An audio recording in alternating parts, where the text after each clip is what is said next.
भारत की रग रग में उनका सम्मान रहता है।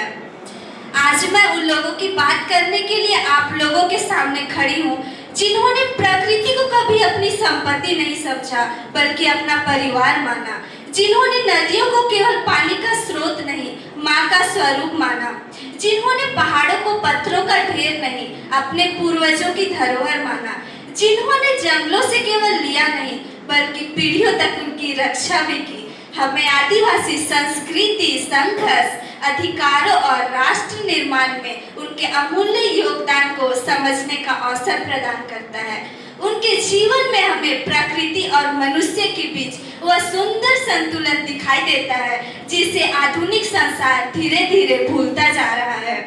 आज दुनिया पर्यावरण बचाने की बात कर रही है, जल संरक्षण की बात कर रही है, वनों की रक्षा और टिकाऊ जीवन शैली की बात कर रही है, लेकिन आदिवासी समाज सदियों से अपने जीवन और व्यवहार के माध्यम से इन मूल्यों का पालन करते हैं। हमने महसूस किया है जंगल समाप्त होगा तो केवल पेड़ नहीं कटेंगे, मनुष्य की सांसें भी कम हो जाएगी, नदियां सूखेगी तो केवल खेत प्यासे नहीं रहेंगे, पूरी सभ्यता का भविष्य संकट में पड़ जाएगा।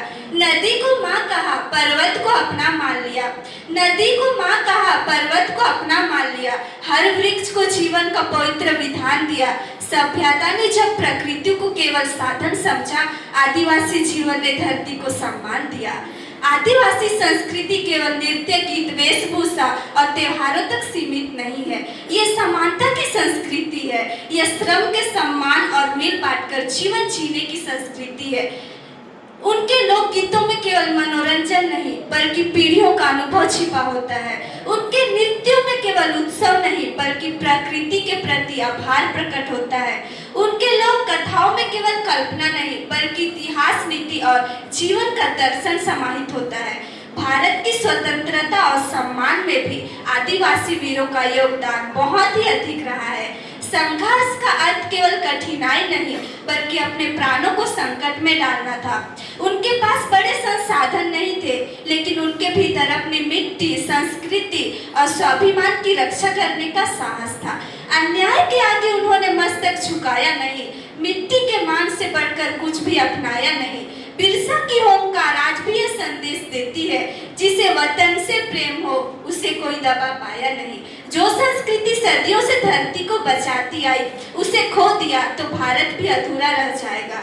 हम उनके गीतों को केवल मंच की प्रस्तुति बनाकर नहीं देखना चाहिए, हमें ये भी समझना चाहिए कि उनके गीतों में उनकी संघर्ष और पहचान बसती है। उनकी भाषा बचेगी तो इतिहास की आवाज बचेगी, उनकी संस्कृति बचेगी तो मिट्टी की लाज बचेगी। हमने यदि उनके अधिकारों का सम्मान कर लिया तभी हमारी देश की बुनियाद बचेगी।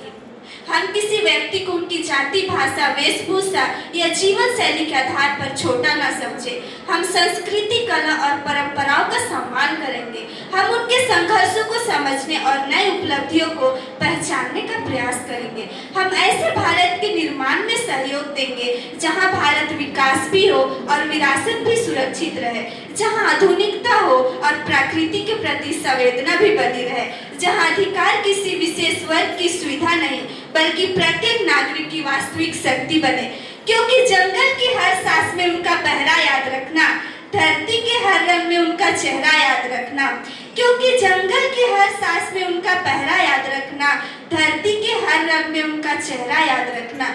जब भी विकास की नई इमारत लिखने बैठो, पहले उस मिट्टी पर उनका बसेरा याद रखना। आदिवासी समाज भारत के विकास में पीछे छूटा हुआ अध्याय नहीं बल्कि भारत की सभ्यता का मूल अध्याय है। जिस दिन हम उनके सरलता को कमजोरी नहीं, उनकी शक्ति समझेंगे, उनकी परंपराओं का पिछड़ापन नहीं, ज्ञान की विरासत समझेंगे और उनके अधिकारों का उपकार नहीं, न्याय का विषय समझेंगे, हम मिलकर ऐसे भारत बनाए जहां जल जंगल भी सुरक्षित हो, जहां संस्कृति भी जीवित रहे, जहां विकास भी सबका हो और सम्मान भी सबको मिले। आप सबों को स्वतंत्रता दिवस की हार्दिक शुभकामनाएं। Thank you.